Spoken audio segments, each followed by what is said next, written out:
नमस्कार मंडळी, माझं नाव प्रतीक लोवंदे आणि मी आपल्या आजच्या या सेशनमध्ये स्वागत करतो. तर बऱ्याच जणांनी थंबनेल पाहिला असेल. काही मंडळी युट्यूबवरून जॉईन झाली, काही मंडळी आपल्या ॲपवरून जॉईन झालेली आहे, जी लाईव्ह लेक्चर करत आहे.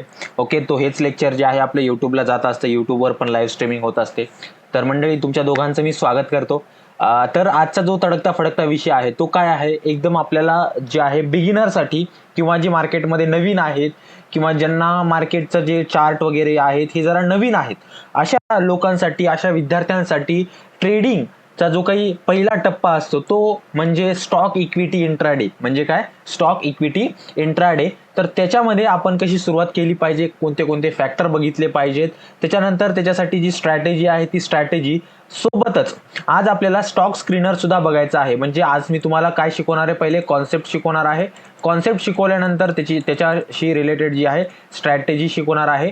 ओके, आणि ती स्ट्रॅटेजी शिकल्यानंतर आपण त्याच्यावरचं जे आहे ते स्क्रीनर बघणार आहोत. आता बऱ्याच जणांना माहिती नसेल स्क्रीनर म्हणजे काय.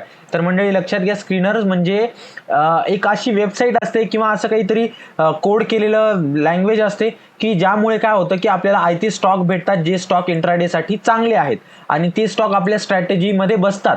अशा स्टॉकसाठी आपण काय केलेलं असतं, त्याच्यामध्ये कोडिंग केलेली असते आणि ते जे आहे ते स्टॉक आपण इंट्राडेसाठी जे आहेत आपण वापरू शकतो. म्हणजे आपल्याला बाकीच्या स्टॉक्सकडे बघण्याची गरज नाही. आता मार्केटमध्ये एवढे 4,000 जवळपास स्टॉक आहेत. आता प्रत्येक स्टॉकला बघणं रोज तर पॉसिबल नाही, मग कसं बघणार सर? तर मग स्क्रीनर बनवतो आपण आणि त्या स्क्रीनरनुसार ती स्ट्रॅटेजी जी आहे, पहिले आपण बघा, लक्षात घ्या, पहिले स्ट्रॅटेजी डेव्हलप करतो आणि मग स्क्रीनर बनवतो. ओके, सो आपण पहिले स्ट्रॅटेजी बघणार आहोत आणि त्याच्याशी रिलेटेड स्क्रीनर बघणार आहोत. स्क्रीनरची लिंक तुम्हाला डिस्क्रिप्शन मध्ये भेटून जाईल, काळजी करायची गरज नाही. ओके, सो आता चालू करूया. कॉन्सेप्ट जी आहे ती चालू करूया. एकदम तुम्ही मार्केटमध्ये नवीन आहात या हिशोबानं मी आजचं सेशन घेणार आहे. ओके, दर रविवारी ज्याप्रमाणे आपण सेशन घेतो त्याच प्रमाणातलं आजचं हे सेशन आपल्याला बघायला मिळणार आहे. तर लक्षात घ्या, पहिले आपण कॉन्सेप्ट समजून घेऊया. ओके, बघा, लक्षात घ्या, मार्केटमध्ये सगळ्यात फंडामेंटल आणि सगळ्यात महत्वाची गोष्ट काय असते तर तुमचं प्राइस ऍक्शन असतं. काय असतं तुमचं? Price action. कारण प्राइस ऍक्शन म्हणजे काय तर मागे म्हणजे भूतकाळामध्ये मार्केटनी कशा पद्धतीनं बिहेव केलं होतं, कशा पद्धतीनं प्राइस वर खाली बिहेवियर प्राइसचं जे आहे ते एकंदरीत आपण काय करतो, ट्रॅक करतो आणि त्याच्यानुसार फ्युचर प्रेडिक्ट करतो. त्याला आपण काय म्हणतो, एकंदरीत प्राइस ऍक्शन म्हणतो. बऱ्याच जणांना प्राइस ऍक्शन म्हणजे खूप भयंकर गोष्ट वाटते. मंडळी लक्षात घ्या, मागं काय झालेलं आहे आणि आता काय होणार आहे याचा अभ्यास म्हणजे प्राइस ऍक्शन. मागे काय झालेलं आहे आणि आता काय होणार आहे याचा अभ्यास म्हणजे प्राइस ऍक्शन. प्राइस ऍक्शन मध्ये कुठला इंडिकेटर आपण वापरत नाही. प्राइस ऍक्शन मध्ये आपण दुसरं काही जे आहे एक्सटर्नल सपोर्ट जो आहे तो घेत नाही. ओके, सो आजचं एकदम तुम्हाला फंडामेंटल जे आहे लेक्चर भेटणार आहे, जेणेकरून तुमच्या सगळ्यांची सुरुवात जी आहे मार्केटमध्ये खूप छान पद्धतीनं होईल. तर लक्षात घ्या, मार्केटमध्ये प्राइस ऍक्शन सगळ्यात महत्वाची गोष्ट आहे. ओके, कारण ज्याला प्राइस ऍक्शन जमलं त्याला इंडिकेटर वगैरेची काही गरज नाही. तर याच प्राइस ऍक्शनचा सगळ्यात महत्वाचा जो भाग आहे तो म्हणजे रेजिस्टन्स आणि सपोर्ट. ओके, सो आपल्याला आज जे मेनली ट्रेडिंग करायची आहे ती ट्रेडिंग करायची आहे फक्त रेजिस्टन्सवर. मी बघा, पहिले तर मी तुम्हाला प्राइस ऍक्शन बोललो. प्राइस ऍक्शन मध्ये पण कोण रेजिस्टन्स आणि सपोर्ट दोन गोष्टी असतात, पण आपल्याला मेन फोकस आज कशावर असणार आहे? रेजिस्टन्सवर. म्हणजे आपल्याला जे इथून जे स्टॉक भेटणार आहेत ती कुठले भेटणार आहेत, ज्यांचा प्राइस वाढणार आहे, ज्यांचा रेट वाढणार आहे, असे स्टॉक आपल्याला काढायचे आहेत आणि त्यांच्यासोबत आपल्याला एंट्री, एक्झिट, स्टॉप लॉस आणि जी काही स्ट्रॅटेजी आहे ती बघायची आहे. ओके, आपल्याला सपोर्टशी आत घेणं देणं आहे का? नाही, आपल्याला सपोर्टशी घेणं देणं नाही. पण लक्षात घ्या, ज्या गोष्टी मी रेजिस्टन्ससाठी सांगतोय त्या सगळ्या गोष्टी तुमच्या सपोर्टसाठी सुद्धा लागू आहेत. त्याच्यामुळे काळजी करायची गरज नाही. ओके, सो चालू करूया. बघा, लक्ष द्या, मार्केटमध्ये रेजिस्टन्स आणि सपोर्ट असे दोन मेन काय म्हणू शकतो आपण, प्राइस ऍक्शनचे पिलर आहेत आपण म्हणू शकतो. ओके, सो बेसिकली रेजिस्टन्स आणि सपोर्ट काय असतात तर चार्टवरचा एक असा पॉईंट असतो ज्याच्यावर सेलर खूप जास्त ऍक्टिव्ह असतात, जे मार्केटला वारंवार इथून काय करत असतात, खाली पुश करत असतात, प्राइसला खाली पाडण्याचा प्रयत्न करत असतात. ओके, आता तुमच्या समोर एक भिंत आहे.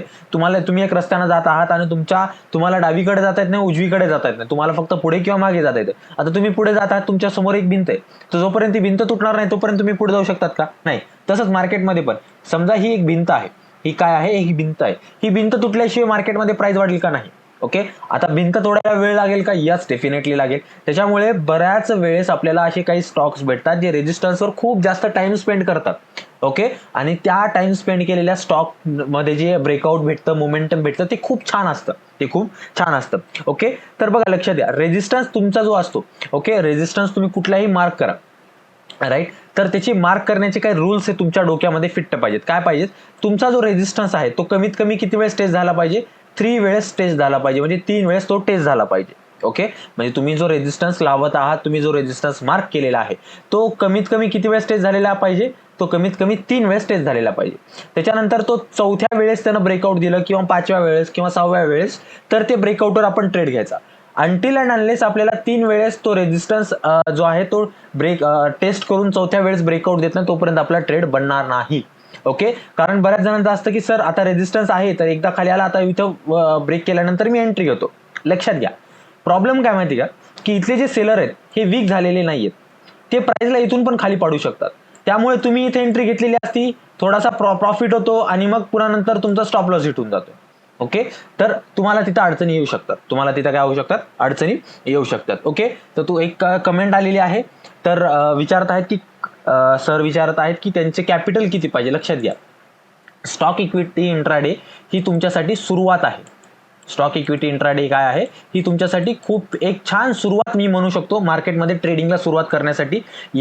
हा तुमचा पहिला टप्पा असला पाहिजे. सुरुवात आपण काय करतो, आपण युट्यूबवर बघतो, आपण इंस्टाग्रामवर बघतो आणि आपण जे आहेत कॉल आणि पुट ट्रेडिंग करण्यासाठी, म्हणजे ऑप्शन ट्रेडिंग करण्यासाठी एकदम उतावळे होऊन जातो आणि करतो, आणि मग तिथं लॉस खाऊन म्हणतो की यार मला तर मार्केट जमतच नाही, किंवा मार्केट सट्टा वगैरे वगैरे काहीतरी बोलत राहतो आपण. ओके, तर लक्षात घ्या, मार्केटमध्ये ट्रेडिंगची सुरुवात ही तुमच्या स्टॉक इक्विटीनेच झाली पाहिजे. स्टॉक इक्विटीमध्ये इंट्राडे करूनच तुमची सुरुवात जी आहे ट्रेडिंगला झाली पाहिजे, ट्रेडिंगला झाली पाहिजे. लक्षात घ्या, स्टॉक इक्विटी इंट्राडे करून तुम्ही छोट्या अमाऊंटवर पैसे कमवू शकत नाहीत, छोट्या अमाऊंटवर पैसे कमवू शकत नाहीत. मग सर लागणार किती अमाऊंट ते सांगा. आमच्याकडे खूप पैसा आहे. लक्षात घ्या, तुमच्याकडे मिनिमम 10 लाख कॅपिटल पाहिजे असेल तर टाका, तर तुम्हाला एक सिग्निफिकंट रिटर्न्स भेटू शकतात. काय भेटू शकतात? सिग्निफिकंट रिटर्न भेटू शकतात. तुमच्याकडे एवढं ट्रेडिंग बॅलन्स तर माझं पण नाही, फ्रँकली स्पीकिंग. ओके, लक्षात घ्या, कारण काय की स्टॉक इक्विटी इंट्राडे मध्ये ऍक्च्युली तुम्हाला क्वांटिटी फार कमी भेटते, स्टॉक मधली मुवमेंट खूप कमी असते. ओके, तुम्हाला असं नाही की एखादा स्टॉक आजच्या आज तुमचा डबल होणार आहे, ट्रिपल होणार आहे, 4 टाइम होणार आहे, 5 टाइम होणार आहे, नाही होत. ओके, तुम्हाला काही पर्सेंटेज मध्ये रिटर्न भेटतात, तिथे काही पटीमध्ये रिटर्न भेटत नाहीत. बघा, माझ्या शब्दांकडे लक्ष द्या, मी काय म्हणालो, काही पर्सेंटेज मध्ये रिटर्न भेटतात, म्हणजे 1%, 1.5%, 2%, मॅक्स टू मॅक्स 3%. ओके, तुम्हाला काही पटींमध्ये रिटर्न भेटत नाहीत. पट म्हणजे काय, तर 100चे 200, 200चे 400, 400चे 800, 800चे 1600, असे तुमचा प्रॉफिट जो आहे तो वाढत नसतो, तो ऑप्शन ट्रेडिंग मध्ये वाढतो. ओके, तो कशामध्ये वाढतो? ऑप्शन ट्रेडिंग मध्ये वाढतो. आता तुमच्यापैकी बऱ्याच जणांचे एकदम असे कान असे एकदम टाईट झाले असेल, सर ते शिकवा ना. मग हे काय शिकवायला? लक्षात घ्या, ज्या गोष्टीमध्ये प्रॉफिट जास्त असतो त्याच्यामध्ये रिस्क पण तेवढीच जास्त असते, तिथं फसण्याचे चान्सेस पण तेवढीच असतात. त्यामुळे रिक्वेस्ट करतो की ऑप्शन ट्रेडिंग जर होत असेल तर टाळा, स्विंग ट्रेडिंग करा, स्टॉक इक्विटी इंट्राडे कडे फोकस करा. स्टॉक इक्विटी इंट्राडे मध्ये जर तुमची 10 पैकी जर 9 ट्रेड किंवा 8 ट्रेड जर सक्सेसफुल जात असतील, तर तुम्ही ऑप्शन ट्रेडिंग करण्याचा विचार करा. कारण जर तुम्ही ऑप्शन ट्रेडिंग करत आहात तर तुमचे 10 पैकी फक्त 5 ते 6च काय होतील, तुमचे ट्रेड जे आहेत ते प्रॉफिटेबल होतील, जेव्हा तुमच्या इक्विटीमध्ये 7 ते 8 जे आहेत ट्रेड प्रॉफिटेबल होत आहेत तेव्हा. ओके, म्हणजे लक्षात घ्या, तुमची अॅक्युरसी फार कमी होऊन जाते ऑप्शन मध्ये. कारण ऑप्शन मध्ये आपल्याला एक चार्ट नसतो बघायचा, आपल्याला 100 कुटाने करायचे असतात. आपल्याला काय करायचं असतं? 100 कुटाने करायचे असतात. आता जसं की आता एखादा स्टॉक आहे, रॅन्डमली कुठला आपण घेऊया, लेट से कुठला घ्यायचा, चला मारुती घेऊया. ओके, मारुती सुझुकी, एक मिनिट इथंच कुठेतरी असावा. हा, ओके, मारुतीचा स्टॉक आहे. आता ठीक आहे बाबा, मारुतीच्या स्टॉकमध्ये मुवमेंट आली, मारुतीच्या स्टॉकमध्ये काय आली, एक छान मुवमेंट आपल्याला इथे बघायला भेटली. ओके, आता सर ही रोज रोज मुवमेंट येणार आहे का? नाही येणार आहे. बघा ना, तो किती टाइमपास केलेला आहे पहिले, त्याच्यानंतर त्याने मुवमेंट दिली, ओके. सो बेसिकली तुम्हाला हे लक्षात घेणं आहे की मार्केटमध्ये प्रत्येक स्टॉकमध्ये रोज मुवमेंट नसते. तुम्हाला एकतर कॅपिटल कमी असल्यामुळे तुमचं मार्केटमध्ये सुरुवात चांगली होईल, मार्केटमधली सुरुवात डेफिनेटली चांगली होईल, तुमची अॅक्युरसी वाढेल, तुम्हाला चार्टची अंडरस्टँडिंग होईल. आता लेट्स से आता मारुतीच्या स्टॉकमध्ये मला जर ट्रेडिंग करायची आहे, तर मला फक्त मारुतीचा चार्ट बघणे. ओके, हा जर प्राइस मध्ये जर गेन झाला तर मला प्रॉफिट होईल, ह्या प्राइस मध्ये जर खाली आली प्राइस तर मला लॉस होईल. ओके, पण लक्षात घ्या मंडळी, ऑप्शन ट्रेडिंगचं तसं नसतं. ऑप्शनचा तुमचा निफ्टीचा बँक निफ्टीचा चार्ट वेगळा असतो, तुमचा प्रीमियमचा चार्ट वेगळा असतो, तुमचा ओवाय डेटा काहीतरी वेगळाच बोलत असतो. ओके, तुमचं ते थिटा ऑप्शन ग्रीक जे आहे ते वेगळं काहीतरी बोलत असतं. ओके, ह्या सगळ्यांचं कॉम्बिनेशन, ह्या सगळ्यांचं ऐकून मग तुम्हाला निर्णय घ्यायचा असतो की ट्रेड करायचा का नाही. तर इथे खूप कुटाणेत, इथे काय खूप कुटाणेत. म्हणजे असं आहे की एखाद्या बाईला जेव्हा 4 5 6 असतात, ओके, आजं सासू, मामे सासू वगैरे, तर ते कशा 4 5 सासू 4 वेगवेगळ्या गोष्टी सांगतात आणि ती बाई एकदम तिला कळत नाही नेमकं काय करावं. सेम त्याच पद्धतीचं ऑप्शन ट्रेडिंग आहे, लक्षात घ्या. तुम्ही कितीही ॲक्युरेसीनं काम करण्याचा प्रयत्न करा, कुठली तरी एक सासू तुमच्यावर नाराज होणार म्हणजे होणार. Okay, right. त्याच्यामुळे इथे तुम्ही स्टॉक इक्विटी इंट्राडे किंवा ऑप्शन ट्रेडिंगला टाळा, मी म्हणेल. ओके, खरं सांगतो तुम्हाला, कारण ॲक्युरेसी कमी आहे आणि लोक खूप जास्त काय म्हणतो ग्लॅमरस दाखवलेले आहे की ऑप्शन ट्रेडिंग खूप जास्त ग्लॅमरस आहे, खूप पैसा वगैरे नाही. ट्रूथ खूप वेगळं आहे. ओके, मार्केटमध्ये मला लक्षात घ्या, मी प्रमोट करू शकतो, माझे पण कोर्सेस आहेत, मी पण सांगू शकतो की घ्या, खूप छान रिटर्न्स भेटू शकतात. पण लक्षात घ्या मंडळी, मार्केट तेवढं सोपं नाहीये आणि घरं उद्ध्वस्त होतात. त्याच्यामुळे खूप सांभाळून इथे पाय ठेवा. ओके, स्टॉकमध्ये कोणी माणूस रातोरात रस्त्यावर येत नसतो. ऑप्शन ट्रेडिंग मध्ये माणूस रातोरात रस्त्यावर येऊ शकतो.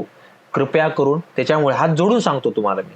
ओके, त्याच्यामुळे तुम्ही स्टॉक इक्विटी इंट्राडे किंवा जे आहे स्विंग ट्रेडिंगला फोकस करा. आणि ऑप्शन ट्रेडिंग करायची ना, तर तुमच्याकडे मोकळा टाइम पाहिजे. मार्केट आवरमध्ये तुमच्याकडे 2-3 तास मोकळा टाइम पाहिजे आणि त्या टाइमामध्ये ट्रेड भेटला तर भेटला, नाही तर मग बंद करा सेटअप. ओके, तुमच्याकडे तेवढं असेल होत तर तुम्ही ऑप्शन ट्रेडिंगला बघू शकता.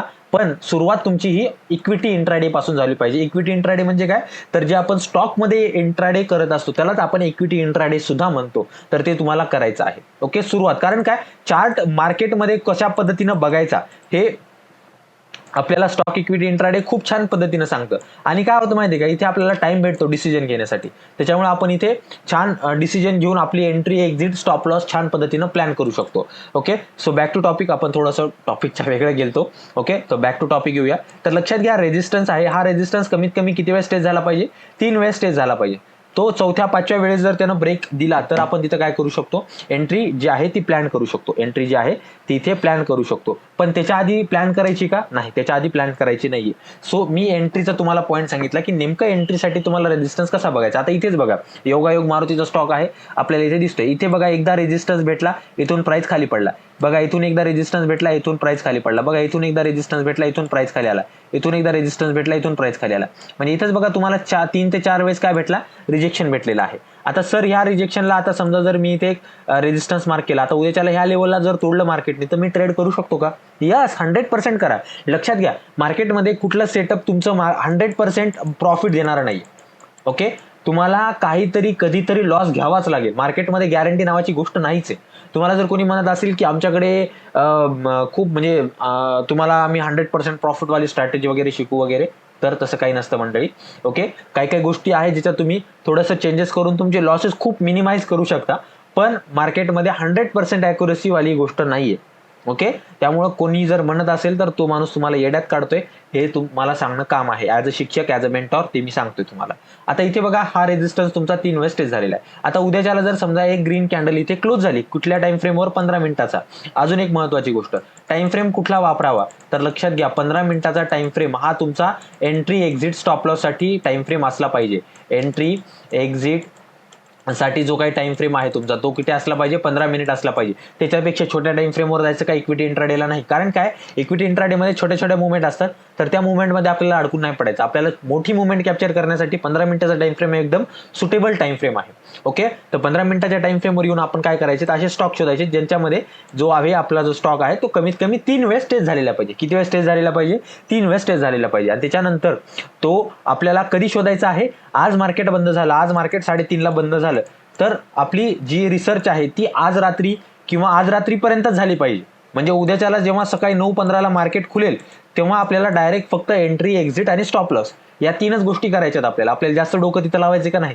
जे काय अनालिसिस करायचे ते आदल्या दिवशीचं मार्केट बंद झालं की तुम्ही करायला लागा, आणि दुसऱ्या दिवशी मार्केट ओपन झाल्यावर फक्त एंट्री, एक्झिट, स्टॉप लॉसचा विचार करा. त्याच्यापेक्षा जास्त विचार करू नका. राईट, तर ही गोष्ट लक्षात आली.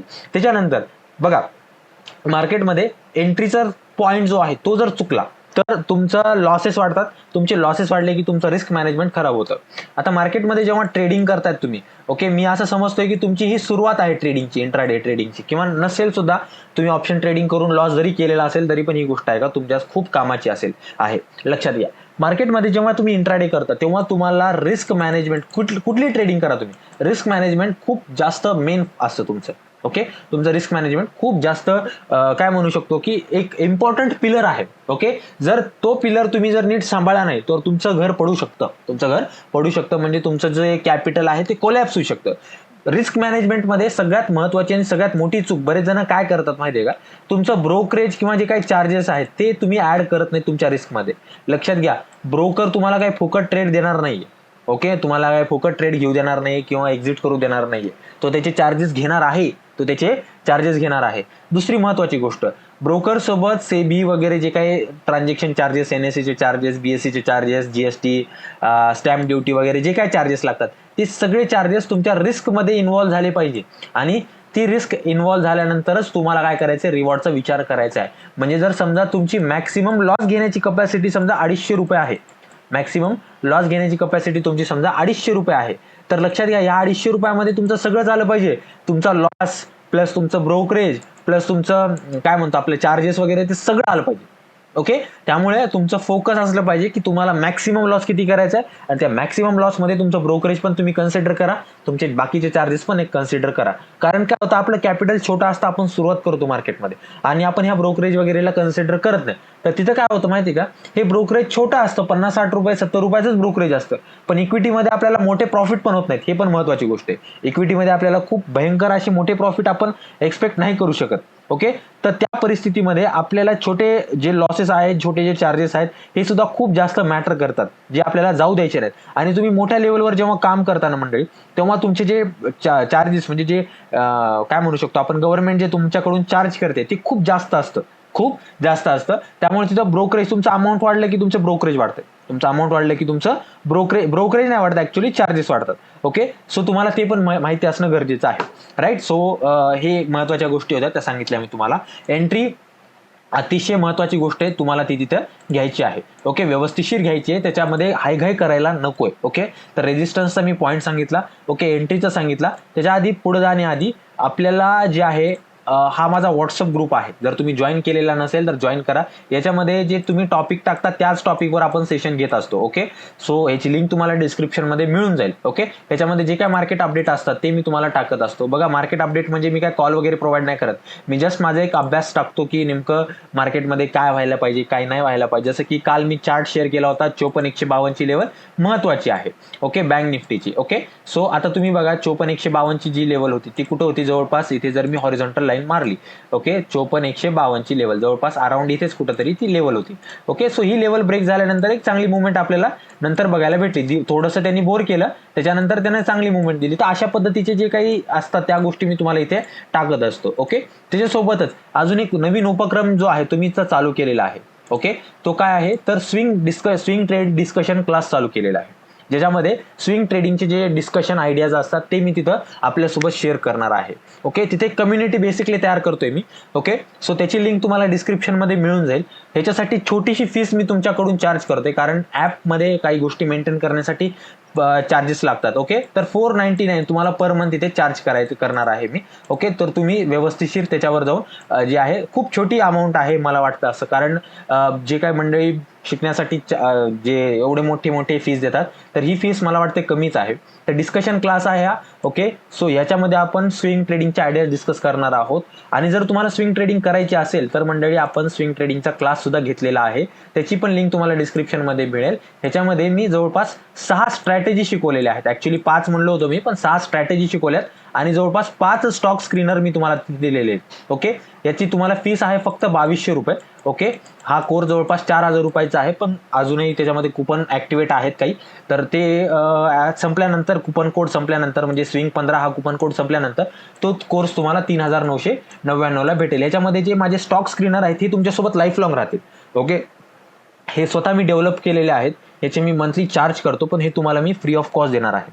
हे तुम्हाला मी काय करतोय, फ्री ऑफ कॉस्ट प्रोव्हाइड करतोय. राईट, सो तुम्हाला ते फक्त काय करायचे, तुम्हाला तिथं जाऊन जॉईन करायचं आहे आणि मला व्हॉट्सअपला तुम्हाला मेसेज करायचा आहे. हा माझा व्हॉट्सअप नंबर आहे, याच्यावर तुम्ही मला फोन करा, मेसेज करा, कॉल करा, काही अडचण नाही. तुमच्या ज्या काही स्टॉक मार्केटशी रिलेटेड प्रॉब्लेम असेल ते मी तुमच्या इथं सॉल्व्ह करण्याचा प्रयत्न करेल. आणि हा नंबर माझाच आहे. ॲक्च्युली स्क्रीनवर तुम्हाला तो दिसत असेल, तर तुम्ही त्या नंबरवर कधीही मला फोन लावा, मेसेज करा, कॉल करा.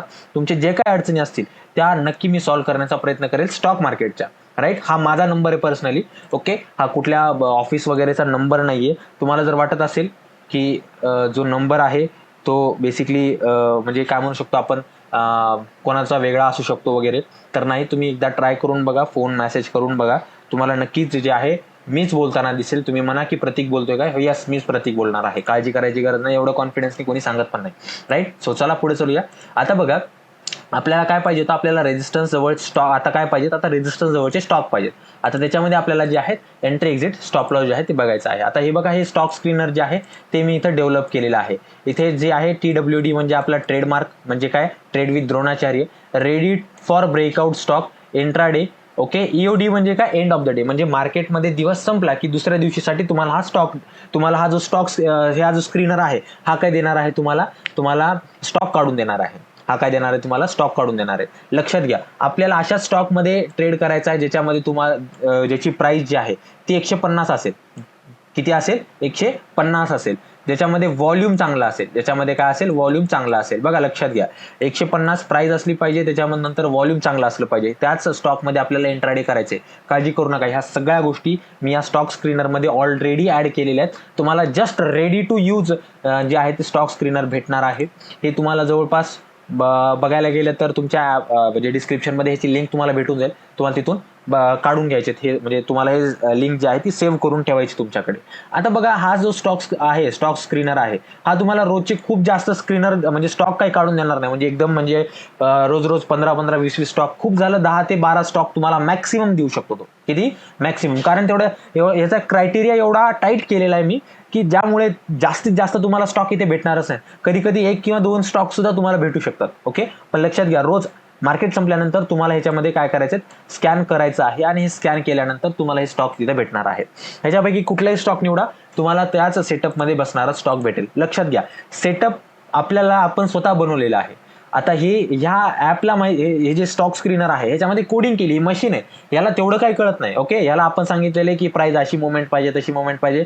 आता ते एखाद्या वेळेस काय होतं की तशी काहीतरी मुवमेंट होते पण स्ट्रक्चर काहीतरी वेगळं बनून जातं. त्याच्यामुळे आपण प्रत्येक स्टॉकला काय करणार आहोत, तिथून पिक करणार आहोत, आपल्या ज्या चार्टवर जे आहे ती जाऊन त्याला स्टडी करणार आहोत आणि त्याच्यानंतर एंट्री एक्झिट स्टॉप लॉस जो काय पॉईंट आहे तो आपण तिथे बघणार आहोत. जसं की आता इथे पहिलाचा जो स्टॉक आहे तो काय, भारत BPCLचा जो स्टॉक आहे. ओके, त्याला मी कॉपी करतो आणि मी काय करतो, इकडे येतो आणि इथे मी पेस्ट करतो. Right, okay. हे पण स्टॉक स्क्रीनर जो आहे तो प्रीमियम आहे बरं का, मी माझ्या फुल टाइम बॅचच्या विद्यार्थ्यांना देतो. आता फुल टाइम बॅच म्हणजे काय, 3 महिन्याची बॅच असते माझी. ओके, जी नोव्हेंबरमध्ये चालू होईल. 3 ते 4 महिन्याची बॅच आहे. ज्यांना जॉईन करायचे ते मला मेसेज करा, मी तुमचं नाव नोंदणी करून घेईल आणि जे काय अपडेट असेल ते मी तुम्हाला कळवेल. ओके, जवळपास 3 महिन्याची बॅच असते. त्याच्यामध्ये जवळपास मार्केट काय आहे, स्टॉक मार्केट कसं काम करतं, तिथून तुमचा IPO झाला, तुमचा म्युच्युअल फंड्स झाले, ओके, तुमचं फंडामेंटल अनालिसिस, ओके, तुमचं टेक्निकल अनालिसिस, तुमचं स्विंग ट्रेडिंग, ओके, तुमचं ऑप्शन ट्रेडिंग, सगळं काही जे आहे ते तुमचं इथे शिकवलं जातं तुम्हाला. ओके, सोबतच तुम्हाला लॉंग टर्म इन्व्हेस्टमेंटसाठी जे स्टॉक असतात ते कसे शोधायचे, या बऱ्याच गोष्टी तुमच्या इथं कव्हरअप केल्या जातात. त्याच्यामुळं जॉईन करायचं असेल तर उशीर करू नका. तुमचं नाव जे आहे, मला म्हणजे जास्त विद्यार्थी घेत नाही मी, खूप झालं 15 ते 20 विद्यार्थी घेत असतो. ओके, सो त्याची काय मार्केटिंग वगैरे पण नाही होत. तुम्ही फक्त मेसेज करा, तुमचं नाव नोंदणी मी करून ठेवेल आणि जे काय असेल अपडेट मी तुम्हाला कळवेल. ओके, सध्या तर नाहीये, पण नोव्हेंबरच्या 20 ते 25 मध्ये चालू आहे माझं प्लॅन करणं, कारण एकच क्लास घेतो मी ॲट अ टाइम. माझा काय असा बाजार नसतो. ओके, की रोज 5-6 क्लास 7 क्लास आहेत असं काही नसतं. आपलं एकच क्लास असतो, त्याच्यामध्येच क्वालिटी, त्याच्यामध्येच थेरी लेक्चर, त्याच्यामध्येच प्रॅक्टिकल, मार्केटमधलं लाईव्ह डेमॉन्स्ट्रेशन सगळं असतं, त्याच्यामध्ये लाईव्ह ट्रेडिंग वगैरे सगळं काही असतं. कारण मार्केटमध्ये थेरी शिकून काय फायदा नाही. ओके, आता इथे बघा, मार्केटमध्ये आपल्याला इथे काय दिसतोय, हा एक रेजिस्टन्स दिसतोय. बेसिकली इथे रेजिस्टन्स जो आहे तो थोडासा तिरपा आहे आपला, हा काय थोडासा तिरपा आहे. ओके, रेजिस्टन्स कसा असतो, असा आडवा असतो. ओके, तुमच्या मनात ही बसला असेल, पण लक्षात घ्या, प्राइस जिथून फॉल करतो तो आपल्यासाठी काय रेजिस्टन्स आहे. तर इथे बघा, प्राइस जो आहे तो आरामात इथे पडलेला आहे, 3 पेक्षा जास्त वेळेस पडलेला आहे. त्याच्यामुळे आता मी तेच म्हणलं ना तुम्हाला की कोडिंग केलेली आपण त्याच्यामध्ये कोड केलेला आहे, तर त्याला काय माहिती की प्राइस पडायला पाहिजे, 3 वेळेस पडायला पाहिजे. तो कसा पडेल काय पडेल, आता ते हॉरिझॉन्टली पडेल की तिरपा पडेल आडवा पडेल हे त्याला नाही कळत. ओके, सो तो काय करतो बेसिकली त्या सेटअपमध्ये बसणारे स्टॉक आपल्याला देतो. त्याच्यामुळे आपल्याला त्याला जो आहे लावून बघायचे आहेत. आता इथे बघा हा रेजिस्टन्स जो आहे तो 3 वेळेस टेस्ट झालेला आहे. Okay right. तर आता इथे मग आपली सर एंट्री कधी असावी, एंट्री आपल्याला बघा लक्षात द्या की जेव्हा ही ट्रेंड लाईन तुटेल तेव्हा आपण काय करू, ह्याच्यामध्ये एक छान पद्धतीची एंट्री प्लॅन करू. काय करू ह्याच्यामध्ये, जेव्हा ही ट्रेंड लाईन तुटेल, ओके, ह्याच्यामध्ये छान एक ग्रीन कलरची कॅन्डल आपल्याला क्लोजिंग देताना दिसेल, तेव्हा आपण काय करू ह्याच्यामध्ये एंट्री घेऊया. लक्षात घ्या आता एंट्रीमध्ये पण एक बरीच अडचण असते बऱ्याच जणांना की सर आमचा रेजिस्टन्स आहे, हा रेजिस्टन्स ब्रेक झाला तर ब्रेक करताना एंट्री घ्यायची की कॅन्डल क्लोजिंगची वाट बघायची, सगळ्यात महत्त्वाचा पॉईंट. त्याच्यानंतर अजून एक प्रश्न असतो की सर कॅन्डल क्लोजिंग झाल्या एंट्री घ्यायची की अजून काही वाट बघायची. ओके, सो लक्षात घ्या मंडळी, कॅन्डल क्लोजिंगची वाट बघायची आहे आणि कॅन्डल क्लोज झाल्यानंतर पुढच्या कॅन्डलने जी काय ब्रेकआउट वाली कॅन्डल आहे तिचा हाय ब्रेक केला पाहिजे, हाय ब्रेक केला पाहिजे, तेव्हा तुमची इथे एंट्री बनेल. म्हणजे जी काय कॅन्डल तुमचा रेजिस्टन्स ब्रेक करते तिच्या हायच्या वर दुसरी तुमची कॅन्डल गेली पाहिजे, त्याच्यानंतरच तुमची तिथे एंट्री बनेल. ओके, सो इथे आपली एंट्री कधी बनेल, इथे कुठेतरी एंट्री बनेल. आता लक्ष द्या, मार्केटमध्ये जिथून बाईंग आलेली असते, जिथून लेटेस्ट मध्ये, माझ्या शब्दांकडे लक्ष द्या, माझ्या प्रत्येक शब्दाकडे लक्ष द्या. तुमच्यासाठी हे शब्द जे आहेत हे खूप जास्त महत्वाचे ठरू शकतात तुम्ही जेव्हा ट्रेड करणार आहात तेव्हा. लक्ष द्या मंडळी, राईट. सो बघा, लेटेस्ट मध्ये जिथून बाईंग आलेली आहे तर त्या पॉइंटला तुम्हाला काय करायचं आहे, तुमचा स्टॉप लॉस ठेवायचा आहे. त्या पॉइंटला तुम्हाला तुमचा स्टॉप लॉस ठेवायचा आहे. राईट. ओके, सो आता बघा, मी जर इथे एंट्री घेतली तर बाईंग कुठून येईल, या पॉईंट पासून येईल, बरोबर. सो इथे मी काय करतो, माझा एसएल ठेवतो. राईट. तर बघा, मी तुम्हाला एंट्रीचा सांगितला, तुमचा प्रॉब्लेम सॉल्व्ह केला, तुमचा स्टॉप लॉसचा प्रॉब्लेम सॉल्व्ह केला. आता सर टार्गेटचं जरा सांगा, टार्गेटचं काय करा जरा सांगा. लक्ष द्या, मार्केटमध्ये जेव्हा ब्रेकआउट होणार असतं, किंवा ब्रेकआउट झालेलं असतं, ओके, त्याच्या आधी जी बाईंग रॅली आलेली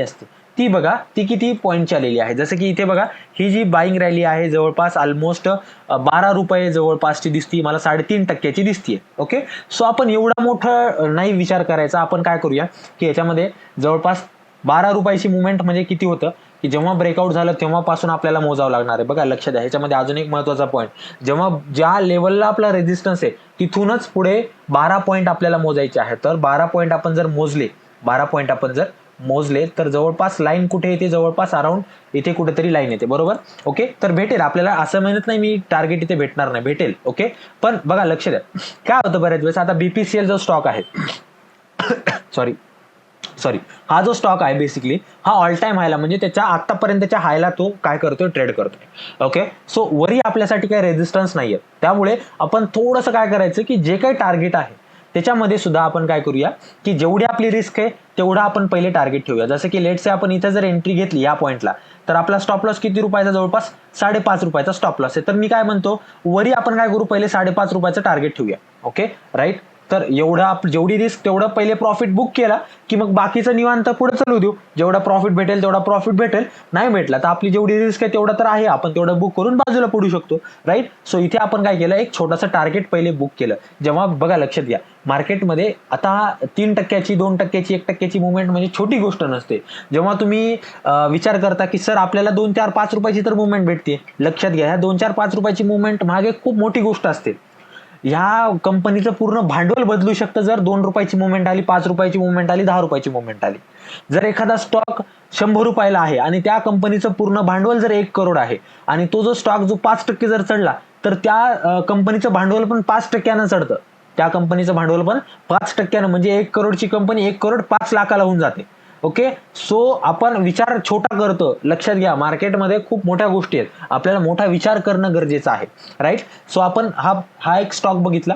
राईट. आता एंट्री एक्झिटचं पण बघितलं. आता त्याच्यानंतर पुढचा जो स्टॉक आहे तो कुठला आहे, तो आहे सिमेन्स लिमिटेड. तर ह्याच्यामध्ये हे नाव कॉपी करूया आपण आणि इथं पेस्ट करूया. ओके. सो बघा आता हा जो स्टॉक आहे हा बेसिकली तुम्ही जर बघितलं तर सर इथे तर काय रेजिस्टन्स वगैरे दिसत नाही, लक्षात घ्या. हा एक रेजिस्टन्स होता ऍक्च्युली. ओके, हा काय होता, एक रेजिस्टन्स होता ज्याच्यामध्ये मार्केटनी एकदा दोनदा तीनदा टेस्ट केलं, राईट, आणि चौथ्या वेळेस त्यानं ब्रेक केलं. ओके, ब्रेक केल्यानंतर ही मुवमेंट त्यानं चांगली दिली. आता तेच म्हणतोय मी की मार्केटला नाही कळत की आपल्याला काय पाहिजे, त्याला सांगितलं आपण 3 वेळेस रेजिस्टन्स टेस्ट केलेला पाहिजे, तर दे, तर तो देतोय, बरोबर. ओके, सो बेसिकली तुम्हाला इथे पर्सनली चेक करावं लागणार आहे. आता मग सर एंट्री कुठे घ्यायची, स्टॉप लॉस कुठे ठेवायचा, आता मला सांगा. ठीक आहे, आता हा रेजिस्टन्स आहे, हा रेजिस्टन्स होता, हा रेजिस्टन्स ब्रेक झाला, यस डेफिनेटली झाला. म्हणजे इथे बायर डॉमिनेटिंग पोझिशनला गेले का, यस. कारण काय, वरून दाबणारे कोण आहेत, वरून दाबणारे सेलर आहेत. आता समजा म्हणजे समजा आता बघायला गेलं तर 2 गट आहेत, एक बाईंगचा गट आहे आणि एक सेलरचा गट आहे. आता सेलरचा गट वीक पडला म्हणून बायर गट काय झाला, त्यांच्या जागेमध्ये त्यांच्या एरियामध्ये जाऊन बसला. ओके, आता बघा, जर का इथून प्राइस इथे पडली आहे, बरं मान्य मला, पण इथून जर प्राइस पुन्हा चढली तर बायर्स काय होतील, पुन्हा डॉमिनेटिंग पोझिशनला येतील का, यस डेफिनेटली येतील. आणि मग मार्केटमध्ये लेटेस्ट मध्ये सेलिंग कुठून आलेली, या पॉईंट पासून आलेली, यस डेफिनेटली आलेली. जर मग ही लेवल ब्रेक झाली तर मग आपण ह्याच्यामध्ये ट्रेड घेऊ शकतो का, यस डेफिनेटली घेऊ शकतो. म्हणजे आपल्या इथे एंट्री होईल. बघा, आपला रेजिस्टन्स वाला तर पॉईंट इथं ऑलरेडी क्लिअर झालेलाच आहे, पण रेजिस्टन्स नंतर आपल्याला काय करायचं, तर हे रेजिस्टन्स नंतर अशा परिस्थिती आल्या तर काय करायचं.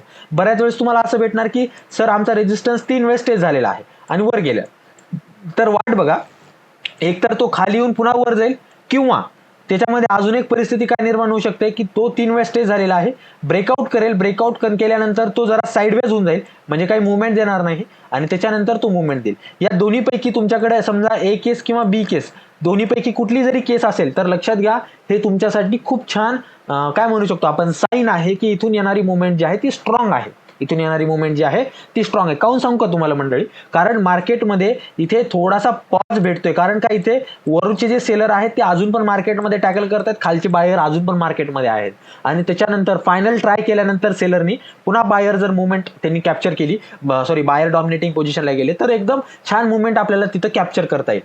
ओके, इथे पण सेम व्हायला, वरून सेलर आहेत आणि खालून बायर आहेत. ओके, सो अशा दोन्ही परिस्थिती जर आपल्या समोर असल्या तर खूप छान आपल्याला तिथं एंट्री, एक्झिट आणि स्टॉप लॉस आपल्याला तिथं भेटू शकतो, राईट. सो एकदा मी हे सगळं क्लिअर करतो, राईट. चला, हां, आता मग सर एंट्रीचं कुठं घ्यायचं, तर एंट्री मी म्हणतो की जिथून रिसेंटमध्ये सेलिंग आली तिथे घ्या. आता इथून जर बाईंग आली मार्केटमध्ये तर इथे आपला काय असला पाहिजे, एस एल असला पाहिजे, कारण मी तुम्हाला पहिलेच म्हणलं की जिथून लेटेस्टमध्ये बाईंग आलेली आहे तर त्या पॉईंट पासून तुम्हाला काय करायचं आहे मंडळी, तिथं तुम्हाला स्टॉप लॉस ठेवायचा आहे, म्हणजे तुमचा एस एल तुमचा तिथं ठेवायचा आहे. आता मग प्रश्न पडतो, सर इथं टार्गेट कसं ठेवावं, टार्गेट कसं ठेवावं. मी काय म्हणलं की मार्केटमध्ये ब्रेकआउट देण्याआधीची काय जी रॅली होती, ओके, सो त्या रॅलीमध्ये जी लेटेस्टमध्ये बाईंग आलेली आहे ती बघा. आता मार्केटमध्ये ऍक्च्युली इथं ब्रेकआउट तर होऊन गेलं, मग कुठं बघावं सर, तर जिथून मार्केटला रिजेक्शन भेटले त्या पॉईंट पासून, जिथून बाईंग आली तिथून आपण काय करूया, हे मोजूया, कॅल्क्युलेट करूया किती नेमकी मुवमेंट आपल्याला तिथे भेटलेली आहे. कारण रूल्स आर रूल्स. इथे बघा 146 रुपयाची मुवमेंट आपल्याला इथे भेटलेली आहे, तर इथून पुढे पण आपण काय करूया, 146 रुपयाची मुवमेंट आपल्याला इथे भेटू शकते का, तर हे ट्राय करूया. ओके, सो बेसिकली 146 रुपयाची मुवमेंट, 145, ठीक आहे, 146. ओके, सो आपलं जे आहे उद्याच्याला म्हणजे नेक्स्ट डेला आपलं जे टार्गेट असेल ते इथे एंट्री असेल आपली. ओके, म्हणजे 7,325 रुपयाला आपली एंट्री असेल. Okay, right. त्याच्यानंतर आपला जो स्टॉप लॉस असेल तो कुठे असेल, या रेड कॅन्डलच्या खाली. कारण काय, तर मार्केट जर चढले तर इथूनच चढेल, मार्केट जर चढलं तर इथूनच चढलं. ओके, आता इथे अजून एक रिव्हर्सल ट्रेडिंगचा पॉईंट येतो, पण तुम्ही बिगिनर आहात हे मी कन्सिडर करून तुम्हाला शिकवतोय. ओके, जर तुम्हाला याचा नेक्स्ट पार्ट पाहिजे असेल तर तुम्ही मेसेज करा, कमेंट सेक्शन मध्ये टाका, आणि लक्षात घ्या लाईक, शेअर आणि सबस्क्राईब करायला विसरू नका. कारण काय व्हायले, आपण व्हिडिओ तर बघत आहात पण लाईक्स येत नाहीये, त्यामुळे काय व्हायले की आपल्यासारखे जे विद्यार्थी आहेत त्यांच्यापर्यंत व्हिडिओ नाही पोहोचत आहे. त्यामुळे रिक्वेस्ट आहे की लाईक, शेअर आणि सबस्क्राईब करायला विसरू नका क्लासला, जर तुम्हाला आतापर्यंतचा जर कंटेंट व्हॅल्युएबल वाटला असेल तर. ओके, आणि तुम्हाला क्लास कसा वाटतोय ते पण सांगा, आणि व्हॉट्सअप ग्रुपला जॉईन करायला विसरायचं नाहीये. ओके, कारण मार्केट जे काय आहे ते तुम्हाला इथे मी फ्री ऑफ कॉस्ट शिकवत असतो रोज. Okay, right. सो बेसिकली आता इथे जे आहे आपलं टार्गेट इथे असणार आहे, राईट. सो आपण एंट्रीचं बघितलं, स्टॉप लॉसचं बघितलं आणि टार्गेटचं बघितलं, राईट. आता पुढचा जो स्टॉक आहे तो कुठला आहे, आता हा लास्ट स्टॉक बघूया आपण. असे तुम्ही भरपूर स्टॉक जे आहेत ते इथे बघू शकता रोजच्या रोज बेसिसवर. आता उद्या म्हणजे सोमवारी जेव्हा मार्केट खुलेल तेव्हा मी ह्या स्टॉक्सकडे इंट्राडेसाठी बघू शकतो का, येस डेफिनेटली बघू शकतो, डेफिनेटली बघू शकतो. आता हा बॉसचा जो काही आहे स्टॉक आहे, आता ऍक्च्युली हा स्टॉकच खूप महाग आहे, 38,000 ला आहे. आता तुमचं ज्यांचं कॅपिटल 10,000 12,000 आहे त्यांना थोडा अवघड आहे हे जे स्टॉक आहे भेटण्यासाठी. तर आपण ह्याला न कन्सिडर करता पुढच्या स्टॉककडे येऊया, पिडिलाइट इंडस्ट्रीकडे येऊया. Pidilite industry, okay right. So Pidilite इंडस्ट्रीकडे येऊया. ओके, तर ह्याच्यामध्ये मी काही चेंजेस केले तर ते चेंजेस सुद्धा तुम्हाला मिळतील. कारण काय, तर हे जे स्क्रीनर आहे हे डायरेक्ट मी माझ्या डॅशबोर्डमध्ये, म्हणजे माझ्या डॅशबोर्ड बघा तुम्ही जर बघितला तर इथे माझी स्वतःचे काही स्कॅन्स आहेत सगळे बघा. इथे TWD हे माझ्या सगळ्या विद्यार्थ्यांना देत असतो मी. ओके, सो हे माझे सगळे स्कॅन आहेत. तर इथे मी माझे स्वतःचे स्क्रीनर बनवतो, ठेवतो आणि त्याच्यानंतर तेच मी माझ्या विद्यार्थ्यांना देत असतो. ओके, आणि काही ज्यांना स्क्रीनर रेंटवर पाहिजे असतात त्यांना सुद्धा देत असतो, राईट. पण ते तुम्हाला फ्री ऑफ कॉस्ट देतो, त्यामुळे प्लीज त्याची केअर करा. Okay right. सो आता पिडिलाइट इंडस्ट्री आहे 3,3300 रुपयाचा जवळपास स्टॉक आहे. आता ह्याच्यामध्ये बघा तुमचा जो रेझिस्टन्स आहे तर तो रेझिस्टन्स कसा दिसतोय आपल्याला, काही दिसतोय का व्यवस्थित, म्हणजे असं एकदम प्रॉपर एकदम अशी आडवी लाईन वगैरे काही दिसतीये का. तर बघा इथे ऍक्च्युली जो होता रेझिस्टन्स थोडासा तिरपा होता, म्हणजे इथे होता. ओके, आणि ह्याने जे आहे ऑलरेडी ब्रेकआउट इथे दिलेलं होतं, आता तो पुन्हा रिव्हर्स आलेला आहे. ओके, आणि अजून एक इथे रिजेक्शन पॉईंट आहे, म्हणजे जो की हा पॉईंट. ओके, पण बघा लक्ष द्या, हा रिजेक्शन जो आहे हा 3 वेळेस टेस्ट झालेला नाहीये, एकदा टेस्ट झालाय आणि 2दा टेस्ट झालाय. ओके, त्याच्यामुळे हे फेल होण्याचे खूप जास्त चान्सेस आहेत. ओके, तर आपण जे स्क्रीनरला सांगितलं होतं की 3 वेळेस टेस्ट झालेले स्टॉक काढून दे, त्यांना दिले काढून आपल्याला. इथे ब्रेकआउट झालं आणि ते ब्रेकआउट आपल्याला टार्गेटही दिलं त्यानं. ओके, पण तिथून नंतर तो रिव्हर्स आलेला आहे. आता त्याच्यात आपण नाही काय करू शकत. ओके, सो असे एखाद्या वेळेस तुम्हाला स्टॉक भेटू शकतात. त्यामुळे रिक्वेस्ट आहे की आपापले जे आहे स्टॉक्स स्कॅन करूनच तुम्ही जे त्याच्यामध्ये बघू शकता. आता अपोलो हॉस्पिटल एंटरप्राइजेस आपण बघूया. तर याच्यामध्ये बघूया अपोलो हॉस्पिटल एंटरप्राइजेस. आता हा स्टॉक बघा खूप छान पद्धतीचा, याच्यामध्ये तुम्ही बघू शकता की रिजेक्शन पॉईंट जो आहे तो तुमचा 3 वेळेस पेक्षा जास्त वेळेस काय झालेला आहे, टेस्ट झालेला आहे. ओके, म्हणजे 3 वेळेस पेक्षा जास्त वेळेस काय झालेला आहे, एकदा 2दा 3दा टेस्ट झालेला आहे. आणि त्यानं शेवटचे जे 15-20 मिनिटांमध्ये ब्रेकआउट दिला. आता काय करावं सर, तर लक्षात घ्या, उद्याच्याला जर मार्केटने ही लेवल जर तोडली, कारण इथं बघा ना फ्रेश सेलिंग कुठून आली होती मार्केटमध्ये, तर ह्या पॉईंट पासून आली होती. Very good. Okay, so basically जोपर्यंत मार्केट ह्या लेवलच्या खाली आहे तोपर्यंत याच्यामध्ये सेलर डॉमिनेटिंग आहे. ओके, आणि असं नाही होणार की मार्केट खुल्या तो या लेवलला ब्रेक करेल. ओके, जर त्यानं खाली आला आणि पुन्हा नंतर ब्रेक केला तर आपल्यासाठी एक स्टॉप लॉस सुद्धा बनेल. ओके, आपल्यासाठी काय बनेल, एक स्टॉप लॉस सुद्धा बनेल, आणि त्याच्यानंतर आपण एक छान प्रकारे एंट्री पण घेऊ शकतो. आणि मग बाकीचं जे काही टार्गेट आहे, टार्गेट कसं फिक्स करणार, तर जी लेटेस्टमध्ये बाईंग आलेली होती ती कुठपर्यंत आली होती, या 2 पॉईंटचं जेवढं काय अंतर असेल, ओके, ते काय असेल आपलं पुढच्या टार्गेटसाठीचं जे काय प्रिपरेशन आपण म्हणू शकतो. जवळपास एक 105-106 पॉईंटची आपल्याला इथे रॅली जी आहे येणाऱ्या ह्या लेवलच्या ब्रेकआउट नंतर इथे आपण बघू शकतो. 105-106 पॉईंट 100 रुपयाचे जरी म्हणलं तर ठीक आहे, बघायला गेलं तर इथपर्यंत जे आहे आपण टार्गेट इथं प्लॅन करू शकतो. पण लक्षात द्या, ह्याच्यामध्ये एक अडचण काय माहितीये का, की जर आपण इथे एंट्री जर घेतली मंडळी, इथे जर आपण एंट्री घेतली तर आणि ह्यानं जर डायरेक्ट ब्रेक केला, तर आपला स्टॉप लॉस इथे येऊन जाईल, आणि स्टॉप लॉस आपल्या प्रॉफिटपेक्षा जास्त व्हायला. त्यामुळे आपल्याला एक छोटासा इथे काय पाहिजे, मार्केटने खाली यावं मग वर जावं. का, कारण आपला हा जो स्टॉप लॉस आहे तो वर शिफ्ट झाला तर आपली जी रिस्क आहे ती कमी होईल, आणि रिस्क कमी तर प्रॉफिट जास्त. ओके, सो आपण आरामात इथे काय करू शकतो, प्लॅन करू शकतो. अशा पद्धतीनं तुम्हाला काय करायचं आहे मंडळी, तुमचं जे स्टॉक इंट्राडेचं जे सेटअप आहे ते बनवायचं आहे. या स्क्रीनरला तुम्हाला वापरायचं आहे. आणि लक्ष द्या, ज्यांना कोणाला स्टॉकसाठी म्हणजे जे काही स्विंग ट्रेडिंगच्या आयडियाज असतात ते डिस्कस करायचे असतात, तर त्यासाठी आपण जो आहे तो क्लास ठेवलेला आहे, तो नक्की जॉईन करा. ओके, त्याच्याबद्दल माहिती पाहिजे असेल तर तुम्ही मला मेसेज करू शकता, माझा नंबर तुमच्याकडे आहे. ओके, तुम्हाला त्याच्याबद्दल सविस्तर तिथं माहिती भेटून जाईल. Okay right. आणि ज्यांना फुल टाईम बॅच जॉईन करायची आहे, जी नोव्हेंबर मिड किंवा नोव्हेंबर एंडिंगला चालू होईल, तर त्यांनी सुद्धा मेसेज करा. तुमचं नाव सुद्धा मी लिहून ठेवेल आणि नंतर तुम्हाला बाकीचे अपडेट जे आहे ते प्रोव्हाइड करेल. आजचं सेशन कसं वाटलं जरूर कळवा. आणि महत्त्वाचं म्हणजे स्टॉक स्क्रीनर व्यवस्थित वापरा, आणि स्टॉक स्क्रीनरमध्ये काही अडचण असल्यास नक्की कळवा. मी तुमचे प्रॉब्लेम जे आहे ते सॉल्व्ह करेल, किंवा कुठल्याही स्टॉक मार्केटची अडचण असेल तुमच्याकडे माझा नंबर आहे, नक्की मला फोन करा, मेसेज करा, आणि फोन लावून बोला, बिंदास्त बोला, कारण आपण मराठी माणसं आहोत. ओके, आपण आपल्यासाठी नाही करणार तर आपल्यासाठी कोण नाही करणार, लक्षात घ्या. ओके, त्यामुळे आपल्या मराठी माणसानं जर मोठी झाली तर माझा खूप मोठा स्वार्थ आहे याच्यामध्ये. तुम्ही जर मोठे झालात तर मी मोठा होणार आहे, त्यामुळे माझा खूप मोठा स्वार्थ आहे. आज समजू नका मी फ्रीमध्ये करेल, नाही, माझा खूप मोठा स्वार्थ आहे याच्यामध्ये. ओके, सो काही अडचण असेल, डाऊट असतील तर तुम्ही कमेंट सेक्शनमध्ये टाका, किंवा डायरेक्ट फोन लावून मला बोलू शकता. राईट. सो आणि व्हॉट्सअप ग्रुपला जॉईन करायला विसरू नका. थँक्यू सो मच आजचं सेशन जॉईन केल्याबद्दल. आय होप तुम्हाला आजचं सेशन आवडलं असेल. थँक्यू सो मच आजचं सेशन जॉईन केल्याबद्दल. Have a great day. Thank you so much guys.